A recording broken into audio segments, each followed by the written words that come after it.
Do you want to build core stability? Maybe you don't know the techniques, or maybe you just want to know the techniques. Because there are a lot of people on social media, in textbooks, in gym environments that are explaining core stability exercises or techniques, and they aren't really following core stability principles. So what we're going to do in this tutorial is we're going to go through a sort of a movement error checklist, but that will also help us understand the correct technique for certain exercises.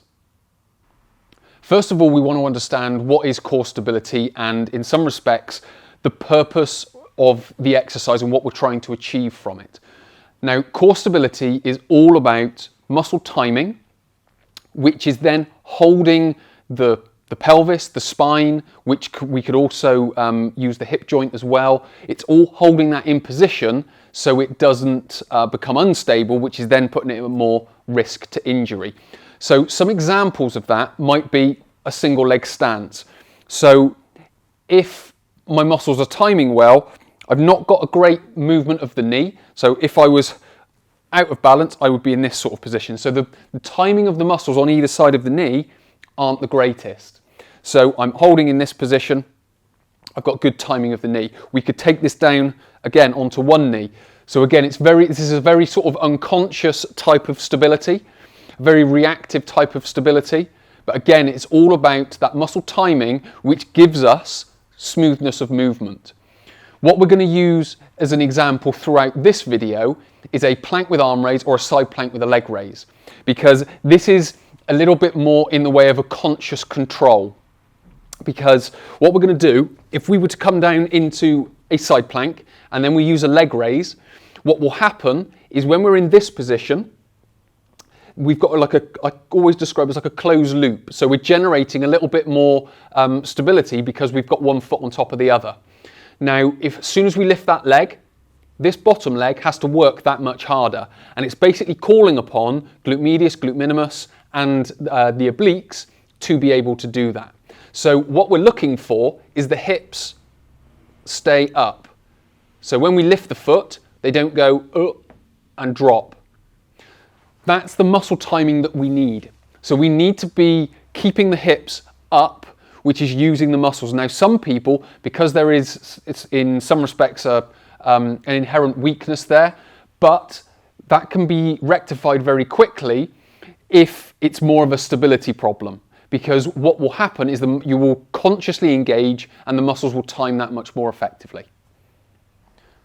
The second part to this is using a bit more of a whole body perspective from it. Because we're talking about core stability and muscle timing, we've got the pelvis and the hip joint, and we've got let's just say the lower spine. So we've got different parts of the body, and we're kind of the transition between the upper and the lower body. Now, if we're talking about the lower body, we would go all the way down to the feet and the ankles, and if we're talking about the upper body, we would go all the way up to the shoulders, and depending on the position we were in, we would then go down or up into the arm as well. So we need to start taking that perspective when we're doing the exercise. So if we come down into the side plank again, because we want to create some extra tension on this underside of the body, what I find some people do is they'll come up and they'll have their lower leg down on the floor. So they'll be sort of down in this position. So what we want to try and do is encourage them to get their lower leg off the floor. And they can do that by just going up onto the outside of their trainer or their foot, and that will engage the lateral line of fascia that comes all the way up the side of the body. So immediately we're just engaging a little bit more of the tissues, so the fascia and the muscles that kind of reside down the lateral side of the body. So we're getting that engaged first of all. What we can then do is start to think about what we need to be doing up in the upper body. So what we can do there, again, to create a little bit more tension, is just sort of press either the shoulder joint goes down into the rib cage, or you sort of bring your body up and then you engage the lats. So now we've got the lats on, we've got the lateral line of the fascia going as well. Create a little bit more tension through here, and then up and then down. The third thing you can do is pressing your foot into the floor. Again, that will just encourage a little bit more muscle engagement, which will create that much more stability. So we're up in this position. So as I'm going to lift this top foot, I'm going to push my bottom foot into the floor. So we come into this position and I come up and then I can go back down. So we've got that sort of whole body perspective to it.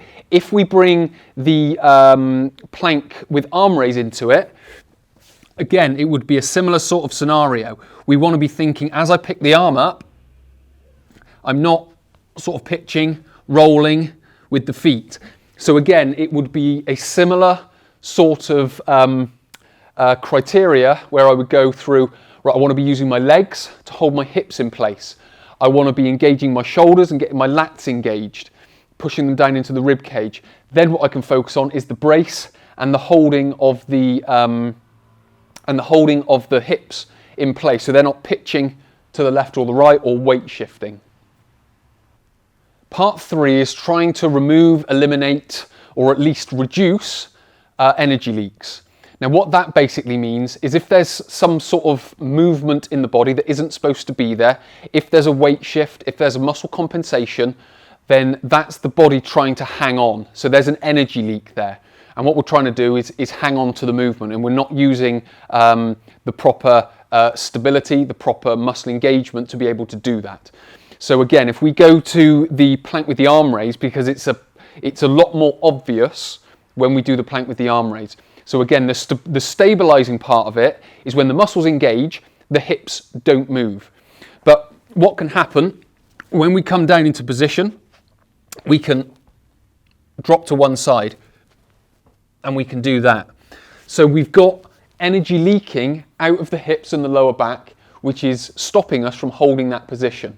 So again, we need to kind of take the principles that we've talked about before with regards to the whole body perspective, and we've got to be able to hold those hips in place. So one of the things that we need to really be focusing on is keeping, as the hip wants to kick up, as we lift the arm, we do it slowly. Now, the reason that we do it slowly is so we give the opportunity for the muscles to engage, and we give ourselves time to consciously engage them as much as we can. So what that basically means is we don't go like that and try and lift up really quickly, because that, when we lift really quickly, that's not giving our body the chance to engage the muscles, and our body's going to be constantly playing catch up, and it's going to be shifting from side to side. So how we go about doing that is we lift up very slowly, and then when we put them down, we put them down very slowly. And what it gives us the opportunity to do is that when the arm goes down, muscle engagement changes. When we lift the other arm back up, muscle engagement changes. When it changes, we need to be able to catch that so it's not changing and then we're catching up with it. We need to be able to do that before it happens. So we need to know what's happening, we need to know what muscles we're doing. Now obviously the more competent you get at it, the faster you can move. But certainly in the beginning stages, we need to be looking at moving slowly. And it would be the same with the side plank with the leg raise. Lift the leg very slowly, put it down very slowly, lift it back very slowly. So the transitions, we're not playing catch up with the muscles. Part 4, direction of force. Now, although it's a plank and we are in a static position, and it's a side plank, we're in a static position, there is a direction of force because our hips want to pitch, they want to move. But what we need to be able to do is resist that. So we need to be able to, in a sense, direct the force where we want it to go. So again, if we come down into the plank and arm raise and I'm kicking up like this, what I want to be doing as I lift up this arm, certainly to begin with, I want to be pushing the hip down.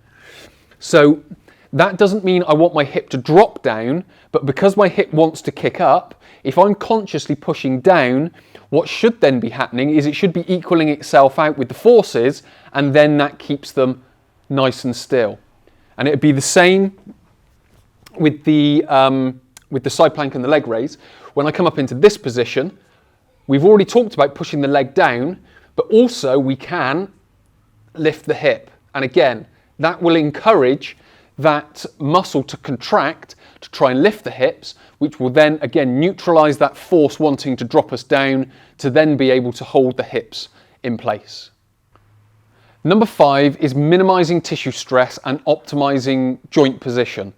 So what's happening here is we're trying to get, again, as we've talked about all the way through, all the muscles working optimally. So that removes the stress away from particular tissues.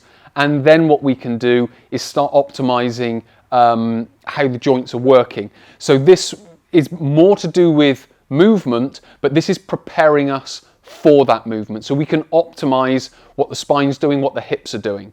So if, again, we come down into position and we use the plank with the arm raise, what we've got, again, if we're holding, then I'm optimizing what muscles are working and when.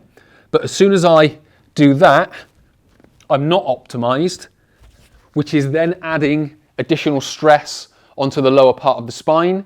If you've got a hinge where your thoracic spine and your lumbar spine meet because there's a twist there and it's hinging, that's going to be a weak link, which is going to be a potential energy leak as well. So if we can optimize the exercise technique, we therefore then optimize the muscles working, so they start to work more effectively.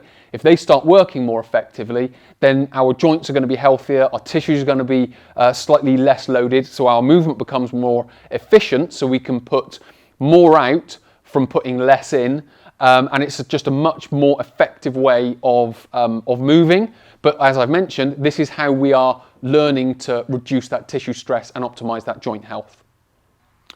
And then number 6 is minimizing fatigue, because everything that we've talked about so far is going to be enhanced by fatigue. So in the first two reps, if we've got perfect technique, then we're optimizing the stress on the joint, the stress on the tissues. We're optimizing the joint health.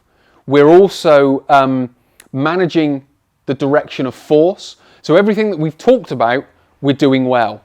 But then as soon as fatigue sets in and the hips start shifting, the hips start dropping up and down, we lose that, and that basically puts our technique or it's compromising our technique, and it's not allowing us to enhance the movement, because what then starts to happen is the tissues and the joints become additionally stressed, and everything starts to become a problem. Muscles don't activate at the right time, so on and so forth.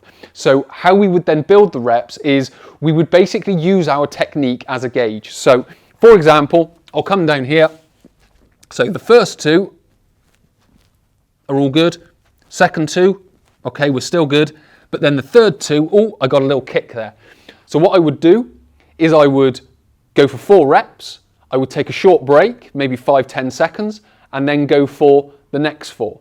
So just building it up. And then over time, I would go for 6, take a short break, do another 6. Again, do that for a week or 2, and then go from 6 to 8, so on and so forth. So I'm building the endurance, I'm building the strength, I'm building the stability all the way without compromising the technique due to just muscle fatigue. Because if we're fatiguing, we're not necessarily building the core strength, stability, endurance that we need, and we're certainly not building the engrams or the motor programs in the brain to be able to complete that set correctly. Many thanks for watching. Hopefully you found this tutorial helpful. Hopefully it's given you a little bit of a checklist, some things to look at when you're performing core stability type exercises with regards to the timing of the muscle, with regards to the techniques that you're using, with regards to managing energy leaks and keeping tissues as optimized as you can and joints as healthy as you can. If you've enjoyed this tutorial and you want to learn more about core stability, you want to start learning more about exercise technique and also doing workouts where you're going to build core stability in this way, please do click the link below, go through to my online core training gym where you get access to workouts, workshops and tutorials where you can build core stability, where you can learn about core stability and you can learn about your core anatomy as well. So many thanks for watching. My name is Chris from Chris Training. I look forward to seeing you in the online gym.